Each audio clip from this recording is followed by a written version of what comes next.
অন্ধকারে ডুবেছিল। সময়টা ছিল ঠিক তখনকার যখন আমাদের প্রিয় নবী পৃথিবীতে উপস্থিত হয়নি। সময়টাকে বলা হতো আইমে জাহিরাতের যুগ, অর্থাৎ অক্ষতার যুগ। আরব সমাজে সেই সময় আইন কানুন এবং ন্যায় নীতির কোনো বাধ্যকতাই ছিল না। বেহায়াপনা এবং অশ্লীলতায় পুরো সমাজ যেন ডুবেছিল। সেই সময় নারীদের কোনো অধিকার ছিল না। তাদের উপরে করা হতো নানা ধরনের অত্যাচার এবং নির্যাতন। এমনকি অহরহই কন্যা সন্তানকে জীবিত কবর দেওয়া হতো। এতে মানুষের মনে বিন্দুমাত্র দ্বিধা কাজ করতো না। নারীদেরকে সেই সময় অন্যের পণ্য মনে করা হতো। এমনকি বাজারে নারী পুরুষ উভয়কে দাস দাসী হিসেবে বেচা কিনা করা হতো। সেই সময় বিভিন্ন প্রান্ত থেকে মুসলিমরা মক্কায় কাবা তাওয়াফ করার জন্য আসলেও কাবা ঘরের ভেতরে রাখা ছিল 360টি মূর্তি। কারণ মক্কায় তখন মুসলিমদের পাশাপাশি খ্রিস্টান, ইহুদি এবং বিভিন্ন গোত্রের মানুষ ব্যবসায়িক কাজের জন্য অবস্থান করত।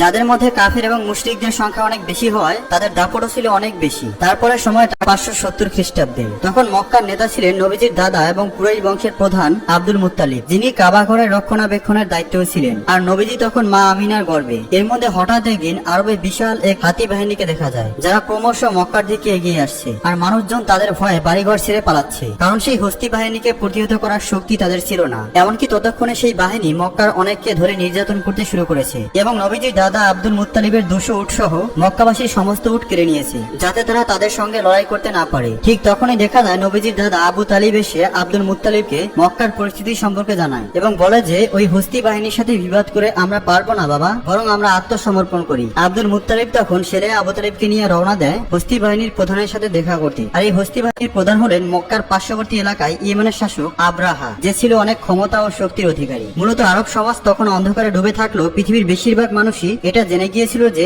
ইসলামই হলো পৃথিবীর সর্বশ্রেষ্ঠ ধর্ম এবং সত্য ধর্ম। তাই বিভিন্ন প্রান্তের মানুষেরা তখন দলে দলে ইসলাম গ্রহণ করছিল এবং হজ করার জন্য মক্কায় ছুটে আসতো। ইসলাম ধর্ম এবং কাবার এতটা গ্রহণযোগ্যতা দেখে আব্রাহা তার ক্ষমতার দাপটে ইয়েমেনের রাজধানী সানাতে হুবহু কাবার মতো একটি গির্জা তৈরি করে। কারণ আব্রাহা চেয়েছিলেন মানুষ খ্রিস্টান ধর্ম গ্রহণ করুক এবং তার তৈরি গির্জাতে বেশি বেশি আসুক। কিন্তু আব্রাহা যখন দেখে যে তার চাওয়া কোনোভাবেই পূরণ হচ্ছিল না, আব্রাহা তখন রাগে এবং ক্রোধে ফেটে পড়ে। সেই কারণে আব্রাহা একটি সিদ্ধান্ত নেয় যে কাবাঘরকে সে ভেঙে দেবে। তাই আব্রাহা তার 60,000 সৈন্য এবং 13টি হাতি নিয়ে মক্কার দিকে আসতে থাকে। এর মধ্যে আব্দুল মুত্তালিব সেখানে এসে যায় এবং আব্রাহাকে বলে, আমি আপনাকে সতর্ক করছি, আপনি যেই ঘরটিকে ধ্বংস করতে চাইছেন সেটা আল্লাহর ঘর, তাই এমন বিপজ্জনক কাজ থেকে দূরে থাকুন। কিন্তু আব্রাহা তার কোনো কথাই শুনতে চাইছিল না। আব্দুল মুত্তালিব তখন তাকে বলে যে আপনি আমার উট ফেরত দিন। একথা শুনে আব্রাহা বেশ অবাক হয়ে যায় আর বলে যে আমি আপনাদের প্রিয় উপাসনালয় ধ্বংস করে দিচ্ছি, যেখানে আপনার বাবা দাদারাও ইবাদত করেছিল। ফলে আপনাদের মান সম্মান আর প্রতিপত্তি সবকিছু ধুলোয় মিশে যাবে। অথচ এই সকল বিষয় চিন্তা না করে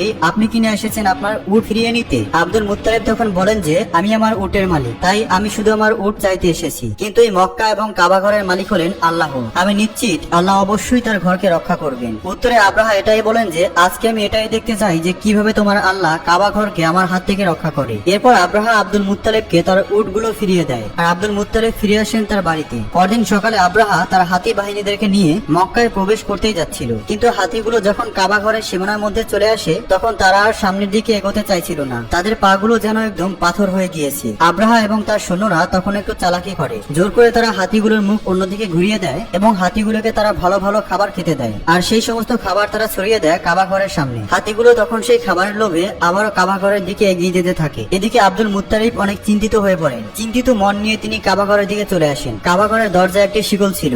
আব্দুল মুত্তালিব সেই শিকলটিকে চেপে ধরে আর কাবা ঘরের দরজার উপর মাথা রাখে। এরপর সে মহান আল্লাহকে উদ্দেশ্য করে বলে, হে আল্লাহ, এটা তোমার ঘর আর এই ঘরকে রক্ষা করার দায়িত্ব তোমার। আমরা তো শুধুমাত্র তোমার বান্দা, তোমার গোলাম। আমাদের পক্ষে আর কিছু করা সম্ভব হচ্ছে না, এখন তুমি কিছু করো। কথাগুলো বলতে বলতে তার চোখ দিয়ে অশ্রু গড়িয়ে পড়ছিল। কিন্তু ঠিক তখনই সে আকাশ থেকে একটি আওয়াজ শুনতে পায়। তাই সে ধীরে ধীরে সামনের দিকে এগিয়ে আসে। ঠিক তখনই সে দেখতে পায় আকাশ থেকে শত শত আবাবিল পাখি ধেয়ে আসছে মক্কার দিকে। আব্দুল মুত্তালিব এক দৃষ্টিতে পাখিগুলোর দিকে তাকিয়েছিল আর মনে মনে ভাবছিল এটাই হয়তো আল্লাহর কাছ থেকে প্রেরিত কোনো রহমত, যেটা আজ কাবা ঘরকে রক্ষা করবে। তা না হলে এত আবাবিল পাখি কেন এখানে আসছে? আবার প্রতিটি পাখির সঙ্গে 3টি করে পাথর ছিল। 3টি পাথর ছিল তাদের মুখে আর বাকি 2টি পাথর ছিল তাদের 2 পায়ে। আব্দুল মুত্তালিব দেখতে পায় সমস্ত আবাবিল পাখি কাবা শরীফ ঘিরে ফেলেছে, এমনকি তারা সেখানে কাবা শরীফ তাওয়াফ করছে। তিনি আজ বুঝে যায় পৃথিবীর কোনো শক্তি আজ কাবা শরীফকে ক্ষতি করতে পারবে না। এরপর সমস্ত আবাবিল পাখিগুলো ছুটে চলে যায় আব্রাহা আব্রাহার সৈন্য এবং তার হাতি বাহিনীর দিকে। আব্রাহা এবং তার সৈন্যরা আবাবিল পাখিকে দেখে অনেক ভয় পেয়ে যায়। তারা তখন সেখান থেকে পালিয়ে যাওয়ার চেষ্টা করে, কিন্তু ততক্ষণে সমস্ত আবাবিল পাখি তাদের সঙ্গে থাকা পাথরগুলো আব্রাহা ও তার সৈন্যদের উপরে বৃষ্টির ন্যায় ফেলতে শুরু করে। ফলে দেখা যায় প্রতিটি পাথর সেই সৈন্যদের শরীর ভেদ করে ঢুকে যাচ্ছে। এতে মুহূর্তের মধ্যেই সকল সৈন্যরা মারা যায়, এমনকি আব্রাহাও এখানে মারা গিয়েছিল। আল্লাহ তাআলা এই কাফেরদেরকে একদম ধূলিসাৎ করে দেয়। মহান আল্লাহ তাআলার কুদরতের মাধ্যমে এই ছোট ছোট পাথর দিয়েই ধ্বংস হয়েছিল 60,000 সৈন্য এবং 13টি হাতি। এমনকি এই ঘটনার বর্ণনা দেওয়া হয়েছে পবিত্র কুরআনের সূরা আল ফিলে, যেখানে বলা হয়েছে, তুমি কি দেখোনি তোমার প্রতিপালক কাবাঘর ধ্বংস করতে আসা হাতিওয়ালাদের সাথে কিরূপ আচরণ করা হয়েছিল? তিনি কি তাদের চক্রান্ত নস্যাৎ করে দেননি? তিনি তাদের বিরুদ্ধে পাঠিয়েছিলেন ঝাঁকে ঝাঁকে আবাবিল পাখি, যারা সেই হাতিওয়ালাদের উপর পোড়ামাটির পাথর নিক্ষেপ করেছিল। অতঃপর তিনি সেই হাতিওয়ালাদেরকে পরিণত করেছিলেন বক্ষিত ভুসির ন্যায়। তো এভাবেই সেদিন কাবাঘর রক্ষা পেয়েছিল। এই ঘটনার পর প্রায় 2 মাস কেটে যায়। এরপর আমরা একটি রাতের ঘটনা দেখতে পাই। মক্কাবাসীরা সেদিন নিজ নিজ কাজে ব্যস্ত ছিল। নবীজির দাদা আব্দুল মুত্তালিব সেদিন রাতে কাবাঘরের ছাদে দাঁড়িয়েছিলেন। হঠাৎ করে তিনি আকাশে একটি প্রজ্বলিত আলো দেখতে পায়, যেটা আরব থেকে পূর্বাঞ্চল সহ পুরো বিশ্বে ছড়িয়ে পড়ে। আলোটিকে দেখে আব্দুল মুত্তালিব অনেক অবাক হয়ে যায়, আর তিনি দৌড়ে নিচে চলে আসেন। এখানে তিনি দেখেন যে কাবা শরীফের ভিতরে বিভিন্ন পূজারীদের রাখা যে মূর্তি ছিল সেগুলো সব মাটির দিকে নত হয়ে ভেঙে পড়ছে। এরপর তিনি কাবা ঘর থেকে বাইরে বেরিয়ে এসে দেখেন যে কুফা এবং সিরিয়ার মধ্যবর্তী স্থানে পানি প্রবাহ শুরু হয়েছে, অথচ বহু বছর ধরে এখানে কেউ পানি দেখেনি। ঠিক তখনই আব্দুল মুত্তালিবের তার ঘরের দিকে চোখ পড়ে। তিনি এখানে দেখতে পায় আজকে তার ঘরের মধ্য থেকে অদ্ভুত এক ধরনের নূরের আলো বের হচ্ছে, যেটা এর আগে তিনি কখনো কোনোদিন দেখেনি। হে আমার রব, আমিনার কষ্ট লাঘব করে দিন। হে আমার রব, আমাকে রহমত দান করুন এবং আমার নেক হায়াত বংশধর দান করুন। হে আল্লাহ, হে পবিত্র কাবার মালিক, আমাদের দয়া করুন। হে মক্কার প্রধান, হে মক্কার প্রধান, হে মক্কার প্রধান, মক্কার প্রধান। কি হয়েছে বারাকা? খুশির খবর মক্কা প্রধান। কি খুশির খবর বলো বারাকা? তুমি আমাদের ঘরে আসার পর থেকে রহমত নিয়ে এসেছো। আমিনা সন্তান হয়েছে। সন্তান হয়েছে? পুত্র নাকি কন্যা? একটি পুত্র সন্তান, যার খুব সুন্দর চোখ এবং পূর্ণিমা চাঁদের মতন একটি মুখ, ঠিক যেন একটি চাঁদ দাদা যান। একটি খুব সুন্দর পূর্ণিমার চাঁদ। ও খুব সুন্দর দেখতে, একদম সবার থেকে আলাদা দাদা যান। সুসংবাদ, দারুণ সুসংবাদ বারাকা। সে হাসিম গোত্রের একটি চাঁদ।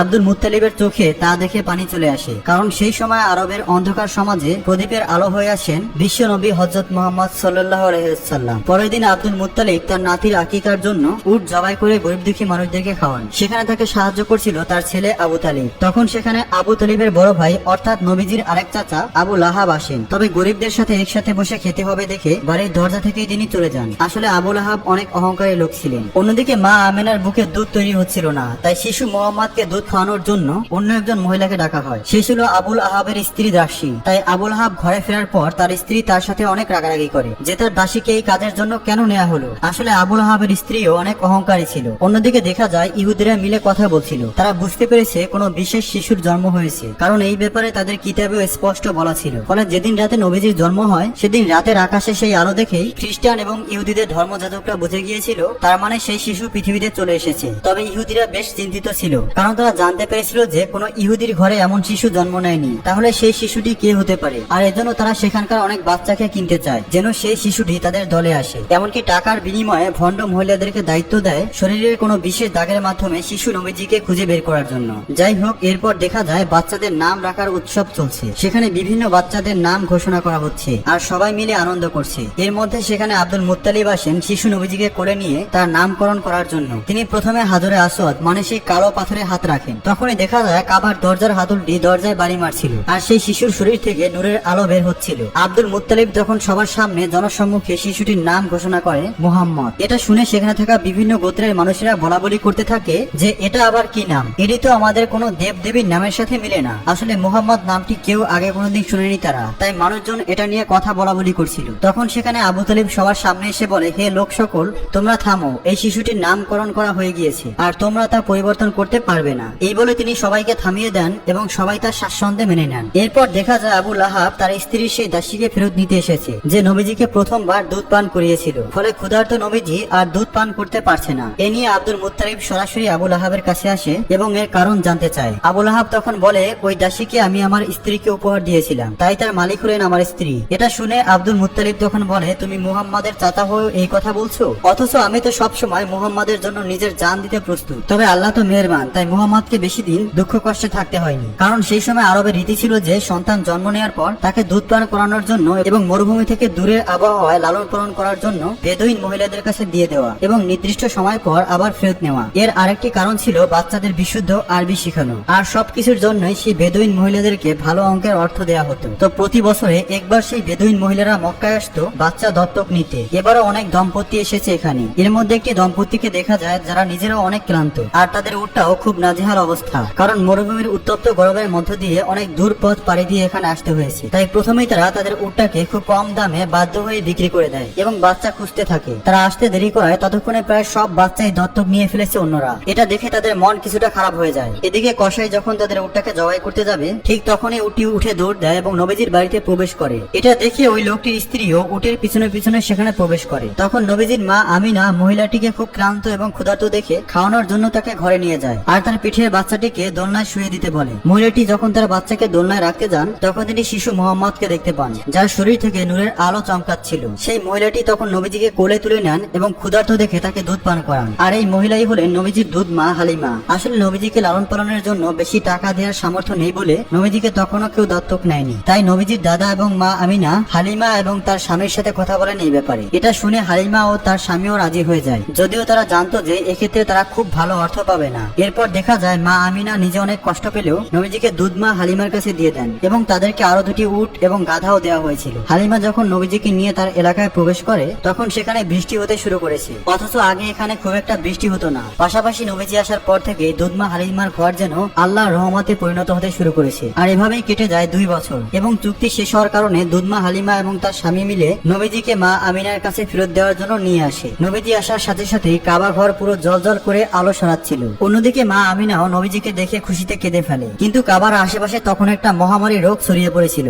সেই সাথে নবীজির দাদা আব্দুল মুত্তালিব জানতে পারেন যে ইহুদিরা তখনও নবীজিকে খুঁজে বের করার চেষ্টা করছে। তাই খারাপ কিছুর আশঙ্কা থেকে নবীজিকে রক্ষা করতে আবারও নবীজিকে দুধমা হালিমার সাথে পাঠিয়ে দেন। এরপর কেটে যায় আরো 2 বছর। এর মধ্যে হঠাৎ একদিন নবীজির দুধমা হালিমা ভীষণ অসুস্থ হয়ে পড়ে। সেখানকার কবিরাজ এবং তান্ত্রিকরা এসে হালিমাকে সারিয়ে ওঠানোর চেষ্টা করছে, কিন্তু শিশু নবী এটা দেখে তান্ত্রিকদেরকে সরিয়ে দিয়ে নিজের হাতটা হালিমার মাথায় রাখে। তখনই দেখা যায় দুধমা হালিমা বেশ সুস্থ হয়ে গিয়েছে। আর এটা দেখে তান্ত্রিকরা অবাক হয়ে যায় এবং সেখান থেকে চলে যায়। তবে তান্ত্রিকরা বুঝে গিয়েছিল যে এই সেই বিশেষ শিশু, আর এই খবর তারা ইহুদিদের জানিয়ে দেয়। ফলে নবীজিকে নেয়ার জন্য শত্রুরা বিভিন্ন ভাবে হালিমার বাড়িতে আক্রমণ করে। আর এ থেকে হালিমা এবং তার স্বামী নবীজিকে রক্ষা করলেও তারা খারাপ কিছুর আশঙ্কা বুঝতে পেরে হালিমার স্বামী নবীজিকে নিয়ে মক্কার একটি পাহাড়ের উদ্দেশ্যে রওনা হয়। তবে এবারে বিদায়ে দুধমা হালিমা কান্নায় ভেঙে পড়ে। নবীজির দাদা এসব জানতে পেরে নবীজির কাছে চলে আসেন, আর গুহার মধ্যেই তারা দাদানাদি কাটিয়ে দেন 1 বছরেরও বেশি সময়। নবীজির উপস্থিতিতে মরুভূমি ততদিনে প্রাণ অঞ্চল হয়ে উঠেছিল। এরপর একদিন মা আমিনা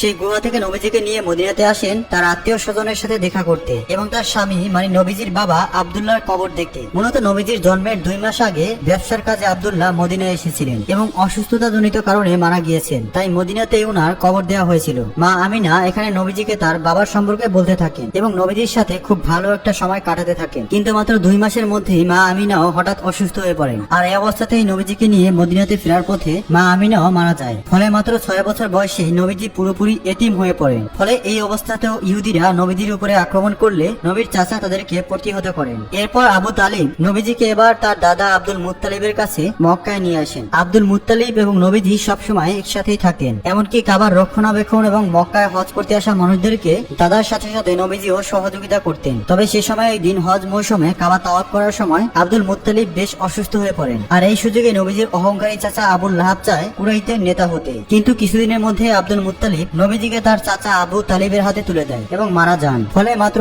8 বছর বয়সে নবীজি যেন আরো অভিভাবক শূন্য হয়ে পড়েন। এরপর চাচা আবুল আহাবের সাথে মক্কাতে নবীজি জীবন যাপন করতে থাকেন। সেখানে নবীজি ছাগল চড়ানো সহ বিভিন্ন কাজ করতেন। তবে একদিন নবীজি দেখেন যে নবীজির সেই অহংকারী চাচা আবুল আহাব সোয়াইবা নামের একজন দাসীকে অন্যের কাছে বিক্রি করে দিচ্ছেন, কিন্তু সোয়াইবার স্বামী সেটা না করার জন্য আবুল আহাবকে অনুরোধ করতে থাকেন, কারণ সে অসুস্থ ছিল। উত্তরে আবুল আহাব বলেন, আমার পাওনা অর্থ ফেরত দিয়ে দিলেই আমি তাকে আর বিক্রি করব না। তখন পাশে দাঁড়িয়ে থাকা নবীজি চাচা আবুল আহাবকে বলেন যে সোহেবকে আপনি ছেড়ে দিন, আর আমি নিজেই আপনার অর্থ ফেরত দেব।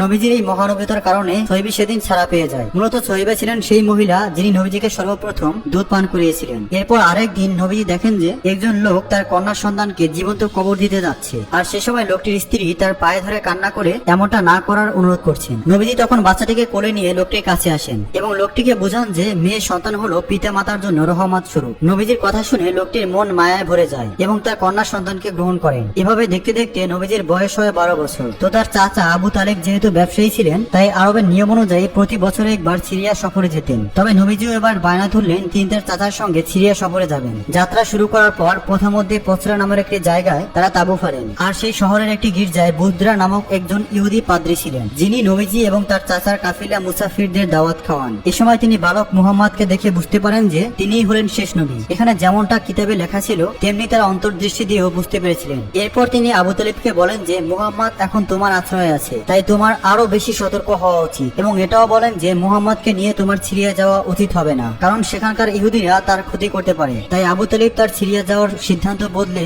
আবার মক্কার দিকে ফিরে আসতে শুরু করেন। তবে প্রথমধ্যে তারা সেই ইহুদিকে আহত অবস্থায় দেখতে পায় যে কিনা বারবার মুহাম্মদের ক্ষতি করতে চেয়েছিল। নবীজি তখন তার ঘোড়া থেকে নেমে সেই ইহুদির মুখে পানি তুলে দেয় আর তাকে সমুদ্রের পাশে একটি জায়গায় নিয়ে আসেন। সেখানে নবীজি দেখতে পান যে একটি মূর্তির সাথে শিকল দিয়ে এক মহিলা ও দুটি বাচ্চাকে বেঁধে রাখা হয়েছে কুরবানি দেওয়ার জন্য। আর অন্যদিকে সেখানকার জেলে সম্প্রদায়েরা পূজা করছে যেন তাদের দেবতা তাদের কুরবানি গ্রহণ করেন এবং জেলেদেরকে প্রচুর ধন সম্পদ দান করেন। কিন্তু মুহাম্মদ সাল্লাল্লাহু আলাইহি সাল্লাম এটা দেখে সেই মহিলা এবং বাচ্চাদের শিকল খুলে দিতে লাগলেন। এটা দেখে পূজারী ছেলেরা মুহাম্মদকে থামাতে যায়, আর ঠিক তখনই সমুদ্রের ঢেউ এমন ভাবে উঠে যে সেই মূর্তিটি ভেঙে পড়ে এবং পূজারীরা সব ঘরের ভেতরে চলে যায়। কিছুক্ষণ পর ঢেউ থামার পর দেখা যায় প্রচুর মাছ সমুদ্রের পাড়ে এসে জমা হয়েছে, যা দেখে জেলেরা অবাক হয়ে যায় এবং দ্রুত সেই মাছ কুড়াতে থাকে। আর দূর থেকে এসব দেখে সেই ইহুদি লোকটিও অবাক হয়ে যায়। আসলে আল্লাহ পাকের কাছে এটা নবীজির প্রার্থনা ছিল। সেই দৃশ্যে দেখা যায় আবু তালিব বৃদ্ধ হয়ে গিয়েছে, আর তিনি কাবার সামনে দাঁড়িয়ে মক্কায় সবাইকে আমন্ত্রণ করছে কোন রকম দ্বন্দ্ব বিবাদ ছাড়া ইসলামের পথে ফিরে আসতে এবং শান্তিপূর্ণ জীবনযাপন করতে। কিন্তু তখনও সেখানকার কিছু নেতারা আবু তালিব এবং মুহাম্মদকে মিথ্যা প্রমাণ করতে চায়। তবে মক্কার মানুষ ততদিনে পরিষ্কার হয়ে গিয়েছিলেন মুহাম্মদ সাল্লাল্লাহু আলাইহি সাল্লামই হলেন সর্বশেষ নবী এবং ইসলাম ধর্মই সর্বশ্রেষ্ঠ ধর্ম। প্রিয় দর্শক, আজকের এই ভিডিওটি দেখে আপনি যদি একজন মুসলমান হয়ে থাকেন তাহলে অবশ্যই লাইক করার সাথে সাথে শেয়ার করে দেবেন। এটা আপনার দায়িত্ব। প্রত্যেকটা মুসলমানকে এই স্টোরি সম্পর্কে জানিয়ে দেওয়াটা এবং ইসলামের বাণী পৌঁছে দেওয়াটা আপনাদের দায়িত্ব।